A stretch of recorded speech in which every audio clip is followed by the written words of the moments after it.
हम लोग फार्माकोलॉजी में नया चैप्टर स्टार्ट कर रहे हैं। चैप्टर चल रहा है, वही सेक्शन हमारा क्या है, drug acting on central nervous system. उसमें चैप्टर अगला है, कल हमने पढ़ा था अल्कोहल के बारे में, आज हम पढ़ेंगे जनरल एनेस्थेटिक के बारे में। एनेस्थेटिक क्या होता है आप समझिए। एनेस्थेटिक का मतलब होता है एनेस्थीसिया यानी बेहोशी, हिंदी में कहते हैं निश्चेतना। देखिए आज से बहुत सालों पहले जब हमारे भारत में शल्य चिकित्सा हुआ करती थी तो ऑपरेशन के समय बहुत लोग की जान चली जाती थी।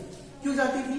क्योंकि जब ऑपरेशन में चीर फाड़ होता था तो उसका जो दर्द होता था वो असहनीय होता था। जो दर्द बर्दाश्त कर लेता था उसका तो ऑपरेशन सक्सेसफुल, वो जिंदा रह गया, और जिसका दर्द बर्दाश्त नहीं हुआ वो ऑपरेशन फेल हो गया, वो वहीं पे प्राण उसके चले गए। तो बाद में डिस्कवरी हुआ एनेस्थीसिया का। एनेस्थीसिया का मतलब ये है कि हम किसी पर्टिकुलर ऑर्गन को जहां पे ऑपरेशन कर रहे हैं अगर उसको शून्य कर दें, आजकल वही होता है भैया, उसको एनेस्थाइज करते हैं, एनेस्थेटिक करते हैं, शून्य करते हैं ताकि उसको पेन वहां पे ना हो। अब ये एनेस्थेटिक करते कैसे देखो समझो। आपको पता है कि ये हमारा ब्रेन है और ये हमारे ऑर्गन है। मान लीजिए हाथ है, ये पैर है, और यहाँ से दो नर्व गई है, एक नर्व गई है सेंसरी और एक नर्व गई है मोटर। आपको ये तो पता ही होगा, पढ़ा है आपने सेंसरी और मोटर। तो सेंसरी क्या होता है, जो यहाँ का सिग्नल यहाँ भेजता है। अब मोटर क्या होता है, जो यहाँ का सिग्नल यहाँ भेजता है। अगर इस पे कोई चोट लगी या कोई कटर पिटक हुआ तो तुरंत सेंसरी न्यूरॉन इसको सिग्नल भेजेगा, और जब सेंसरी न्यूरॉन तुरंत ब्रेन को सिग्नल भेजेगा तो हमको दर्द का एहसास होगा। अगर हम यहाँ पे काट पीट करें और ये नर्व बंद कर दें, सेंसरी नर्व को हम बीच से ब्लॉक कर दें या कुछ समय के लिए बंद कर दें, अब हम यहाँ कुछ भी कर दे, कितना कार्यक्रम कर दे, खुद बिजनेस कर दे, निकाल कुल जड़ी बूटी सब तोड़ के निकाल फेंक दे, यहाँ पे सूचना पहुंचेगी नहीं और हमको दर्द नहीं। यानी पेन जो है वो ऑर्गन का नहीं है, पेन हमारे ब्रेन में होता है जब हमारे सिग्नल पहुंचता है। यानी एक अच्छा खोज थी, एक डिस्कवरी थी जो हमारे मेडिकल साइंस के लोगों ने किया कि एक ऐसा कोई ड्रग बनाया जाए जिसको देने से पेन का असर ना हो।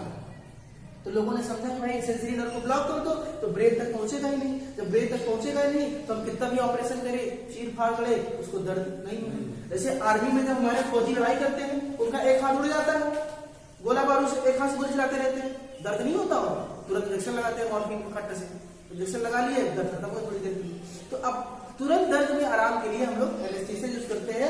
एक चीज क्लियर होगा कि एनेस्थीसिया का काम क्या है कि जब भी ऑपरेशन से पहले, this is the pre surgery treatment, हम लोग ऑपरेशन से पहले जो सुई लगाते हैं 4-500, वो क्या है, एनेस्थीसिया। अब एनेस्थीसिया भी दो टाइप के होते हैं और वो दो टाइप हमारे दो अलग अलग चैप्टर है। एनेस्थीसिया की बात करें तो एक होता है जनरल एनेस्थीसिया और एक होता है लोकल एनेस्थीसिया। जनरल एनेस्थेटिक और लोकल एनेस्थेटिक, जनरल हम लोग आज पढ़ने जा रहे हैं और लोकल हम पढ़ेंगे नेक्स्ट चैप्टर। जनरल क्या होता है कि जब हम कोई बड़ा ऑपरेशन करते हैं, जैसे किडनी का, हार्ट का, ब्रेन का, कोई बड़ा ऑपरेशन करते हैं तो हमको पूरी बॉडी को ही शून्य करना पड़ता है, पूरी बॉडी को ही एनेस्थाइज करना होता है और थोड़े लंबे समय के लिए, 2 घंटे, 2.5 घंटे, 3 घंटे के लिए, ताकि तब तक ऑपरेशन हो जाए। This is called general anaesthetic. और जब अभी छोटा मोटा मान लो यहाँ फोड़ा बहाना है, भाई यहाँ पे फोड़े का ऑपरेशन करना है, यहाँ पे हमको चाहिए, कहीं पे हड्डी का फ्रैक्चर है वहां पे करना है, समझा रहा, तो हम कहीं दांत निकालना है तो हम छोटी लोकल जगह पे थोड़ा सा एनेस्थेटिक देते हैं कि उसका असर बस एक छोटी दूर तक। अब हमको दांत निकालना है तो पूरी बॉडी में शून्य कर देंगे, केवल यहाँ शून्य करेंगे ताकि दांत निकाले दर्द ना हो। हमको फोड़े का ऑपरेशन करना है हाथ में तो इतना एरिया शून्य करेंगे। तो जब किसी छोटे ऑपरेशन के लिए, छोटी कम देर के लिए हम किसी पर्टिकुलर ऑर्गन को एनेस्थाइज करते हैं, this is called local anaesthesia, ठीक है। और जब उसके लिए करते क्या होता है, जनरल।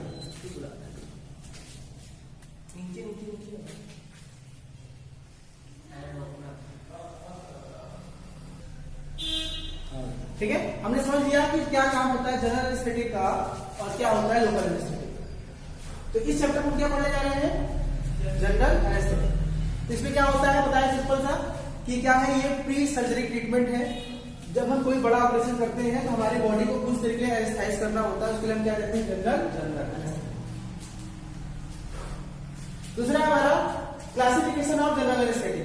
देखिएगा, क्लासिफिकेशन का मतलब होता है कि कोई ड्रग, उस कैटेगरी की कौन कौन सी ड्रग मार्केट में अवेलेबल है, और ये आपको याद करना बड़ा कंपल्सरी है, ठीक है, ये आपको याद करना बड़ा कंपल्सरी है। इसकी मैं ट्रिक बता दूंगा याद करने की, लेकिन फिलहाल कोशिश करो, इजी है, इससे बाद बहुत बड़े बड़े हैं, उसको याद कर ट्रिक बनाऊंगा। 2 कैटेगरी होती है, कौन कौन सी, इनहेल और इंट्रावेनस। एक ऐसी दवा जिसको हम मुंह से लेते हैं, ओरली, भाई किसी को करना है तो पिला दिया।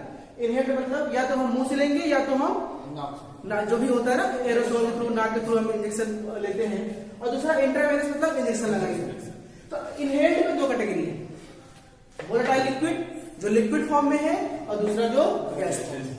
लिक्विड में कौन कौन सी हमारी दवाइयां आती है? ईथर, हेलोथेन, एल्फ्यूरेन, आइसोफ्यूरेन और डेस्फ्यूरेन। ये सारी जो 5 हमारी जो है ये लिक्विड, इसका काम क्या है? जनरल एनेस्थेटिक की तरह। और गैस के रूप में क्या होता है? Nitrous oxide.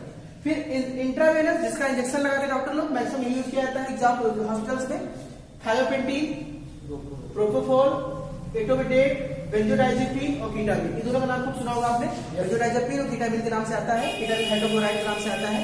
ये दोनों अक्सर डॉक्टर यूज करते हैं एनेस्थेसिया करने के लिए। अब आपको ये कैटेगरी याद करनी, वैसे मैं क्लासिफिकेशन का ट्रिक बनाऊंगा, लेकिन फिलहाल अभी आप इसको याद कर लीजिएगा। अब क्लोजी में करना क्या होगा? क्लोजी में पहले तो आप समझिए इसका क्या काम है, मोड ऑफ एक्शन और क्लासिफिकेशन। जितनी ड्रग आ रही है सब ड्रग के बारे में थोड़ा थोड़ा लिखना होता है, इसका क्या काम है, इसका क्या साइड इफेक्ट है, क्या इसका यूज है, ये आपको हर ड्रग के बारे में थोड़ा थोड़ा खुद से लिखना होगा। मैं लिखा हुआ नोट्स आपको दूंगा, ये आपको करना है। अब हमारा नेक्स्ट हेडिंग है स्टेज ऑफ एनेस्थीसिया। जब हम एनेस्थीसिया कोई डॉक्टर किसी भी पेशेंट को देता है तो उसमें क्या क्या स्टेज होती है? देखो एक चीज समझ लो, जनरल एनेस्थेटिक में केवल एक इंजेक्शन नहीं लगता, उसके साथ बहुत चीज लगता है, जैसे एंटीकोलिनर्जिक, एडिनर्जिक है ना, सिम्पैथोमिमेटिक, और ब्लड प्रेशर को मेंटेन करने के लिए, सर्कुलेशन को मेंटेन करने के लिए, ब्लड को क्लॉट करने में, जहां काट वहां ब्लड क्लॉटिंग चाहिए, अगर ब्लड क्लॉट नहीं होना चाहिए है ना, तो एंटीकोगुलेंट, यानी कई ड्रग का कॉम्बिनेशन होता है। और ये वाले लोग बड़े स्पेशलिस्ट होते हैं, ये डॉक्टर अलग ही होते हैं, ये डॉक्टर क्या होते हैं? अलग होते हैं। ये एनेस्थीसिया करने के डॉक्टर अलग होते हैं। पूछ लेते डॉक्टर से, भैया कितने घंटे का कहिए, भैया 2.5 घंटे का ऑपरेशन है तो 3 घंटे के लिए कर देंगे। अच्छा, इसका डोज इतना इंपॉर्टेंट है कि अगर इसका डोज थोड़ा सा ऊपर नीचे हुआ तो पेशेंट की जान गई। कम हो जाएगा तो पेन भी खत्म नहीं होगा, ऑपरेशन चल ही रहा है, बीच उठ गया हो, लगातार होने, मर जाएगा भाई। अगर ऑपरेशन को आपने उसको पेट में खोला है और बीच में खत्म हो गया सर, तो मर जाएगा वो दर्द मर। और अगर लंबा डोज आपने कर दिया तो वो भी मर जाएगा, चला जाएगा कोमा में। यानी ये जो होता है एनेस्थीसिया का जो ट्रीटमेंट देना होता है, ये बहुत ही इंपॉर्टेंट है, और ये बहुत ही, इसकी बड़ी महंगी फीस होती है डॉक्टर्स की। जो डॉक्टर इसको तैयार करता है, बॉडी वेट, बॉडी सब कुछ देख के हिसाब से, बॉडी वेट क्या है, शरीर की उम्र क्या है, सब कुछ देख के बनाता है। तो अब इसके 4 स्टेज होते हैं। जब आप इसको देते हैं, एनेस्थीसिया देते हैं, तो उसमें 4 स्टेज होती है, और 4 स्टेज में कैसे कैसे ये बढ़ता है, डोज बढ़ता जाएगा, असर बढ़ता जाएगा, स्टेज धीरे धीरे बढ़ता जाएगा। पहला स्टेज है स्टेज ऑफ एनाल्जेसिया। जैसे ही आप ये इंजेक्शन लेने लगाएंगे, जनरल एनेस्थेटिक लगाएंगे, पहला एज होता है स्टेज ऑफ एनाल्जेसिया। इसमें क्या होता है? दर्द धीरे धीरे खत्म हो जाएगा, दर्द पूरी बॉडी का खत्म हो जाएगा। डॉक्टर चेक कैसे करते हैं? चिकोटी काटे कैसे, कुछ हो रहा है? नहीं सर, कुछ नहीं हो रहा है, पता चल रहा है? अगर कहीं पता चल रहा है मतलब ये स्टेज नहीं है, अच्छा है ना, मारते हैं, चिमटी काटते हैं, अगर ये पता चल रहा है मतलब ये स्टेज नहीं है। और जब ये धीरे धीरे पता नहीं चल रहा है मतलब ये स्टेज आ चुका है। ठीक है, पहला स्टेज क्या होता है? Stage of analgesia. बहुत इंपॉर्टेंट है कि पहले स्टेज में धीरे धीरे शरीर का दर्द और सेंसिटिविटी खत्म हो जाएगी।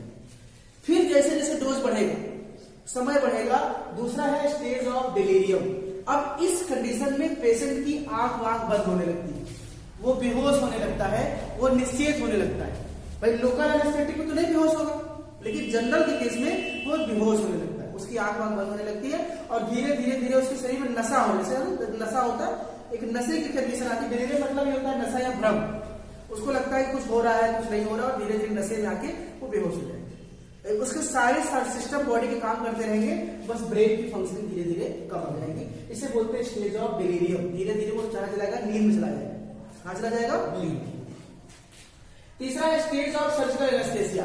अब ये तीसरा ही स्टेज वो स्टेज है जिसमें डॉक्टर सर्जरी शुरू कर देते हैं, कि जब ये 2 स्टेज आ गया तो अब तीसरे स्टेज पे डॉक्टर सर्जरी शुरू कर देंगे। इस स्टेज में क्या होता है? सर्जरी शुरू। और तीसरी स्टेज तक का ही काम है, चौथे स्टेज की जरूरत नहीं। चौथा स्टेज तब आता है जब आपने डोज ज्यादा कर दी, और जब आप डोज ज्यादा कर देंगे तो चौथा स्टेज आ जाएगा स्टेज ऑफ रिस्पायरेटरी पैरालिसिस। और इस केस में पूरा आपका रिस्पायरेटरी सिस्टम पैरालाइज कर जाएगा, आप सांस लेना बंद कर देंगे और आपकी जान चली जाएगी। तो लास्ट वाला स्टेज सबसे खतरनाक है। तो इसमें और इसमें थोड़े से डोज का फर्क है। अगर थोड़ी सी गलती हुई तो तीसरे से पा जाओ और जान चली जाएगी, और अगर थोड़ी सी गलती नहीं करोगे तो तीसरे से पहले चले जाओगे, दर्द शुरू हो जाएगा। इसलिए ये जो बनाना स्टेज ये बहुत ही इंपॉर्टेंट काम और ये बहुत ही अनुभवी और पढ़े लिखे डॉक्टर की टीम बनाती है। ऑपरेशन करना कठिन नहीं है, ऑपरेशन से पहले एनेस्थीसिया करना बहुत कठिन काम, सबसे कठिन काम एनेस्थीसिया, और कितनी देर तक होना चाहिए ये बहुत बड़ी चीज है। ठीक है, ये एक्सपीरियंस से आता है, कोई किताब पढ़ के नहीं आता, एक्सपीरियंस से आता है। ठीक है, तो ये थे चारों stage of anaesthesia. I think आपको समझ में आ गया। अब लेक्चर 2 जब वो अपलोड करेंगे तो जितने भी ड्रग इसमें है उन सब ड्रग का मोड ऑफ एक्शन, यूज, बस 5 चर्चा लाइन लिखना है कुछ। ठीक है, आपसे एग्जाम में जब पूछेगा जनरल स्टेज क्लासिफिकेशन पूछेगा या क्लासिफिकेशन आता है, और स्टेज जरूर पूछा था, चारों स्टेज डिफाइन करिएगा। बाकी कभी कभी शॉर्ट नंबर में भाई write note on ether, write note on propofol, write note on benzodiazepine, तो 4-5 लाइन लिखना है। पोस्टमेडिकेटिव ड्रग है, क्या काम है, क्या एक्शन है, क्या यूज है, क्या साइड इफेक्ट हो सकती है। समझ आ गया? चलिए कंटिन्यू करते हैं। चलिए बात कर लेते हैं कि जनरल एनेस्थेटिक में ड्रग का जो क्लासिफिकेशन है, इसके पूरे क्लासिफिकेशन को 2 कैटेगरी में बांटा गया है। एक इनहेलेशन है जिसको हम गैसियस फॉर्म में इनहेलर के थ्रू दे सकते हैं, और दूसरा जो होता है जिसको हम इंजेक्शन के फॉर्म में आईवी के साथ दे सकते हैं। इनहेलेशन में बेसिकली जो होता है वोलेटाइल लिक्विड्स होते हैं, जैसे कि ईथर डेरिवेटिव में आपके एनेस्थेटिक ईथर है, विनाइल ईथर है, और गैसेस के फॉर्म में देखा जाए तो साइक्लोप्रोपेनामाइड और नाइट्रस ऑक्साइड है। ठीक है, बाकी वहाँ हेलोथेन डेरिवेटिव में क्लोरोफॉर्म वगैरह हेलोथेन वगैरह आते हैं। और इसके इंट्रावेनस कैटेगरी की हम बात करें दोस्तों, तो इंट्रावेनस में 2 कैटेगरी है, अल्ट्रा शॉर्ट और शॉर्ट एक्टिंग, जो बहुत कम देर के लिए होता है, थोड़ा सा लॉन्ग एक्टिंग होता है।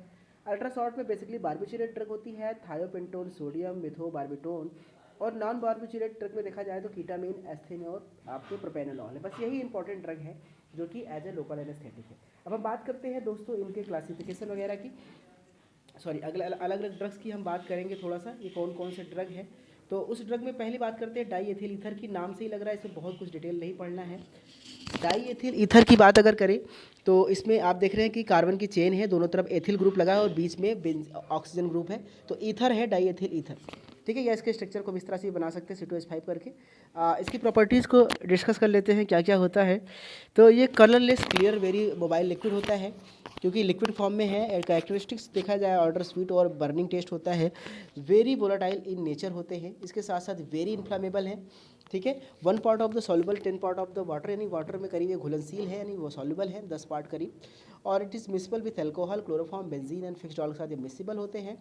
एक्सप्लोजिव मिक्सर होते हैं एयर के साथ। ठीक है, अगले ड्रग आगे बात करते हैं। इसमें कोई भी एक्सप्लोजिव मिक्सर आप एयर के साथ ये नहीं बनाता है। ये वाटर में स्लाइटली सॉल्युबल है, लेकिन ये एब्सोल्यूट अल्कोहल, ईथर और क्लोरोफॉर्म के साथ मिक्सिबल होते हैं।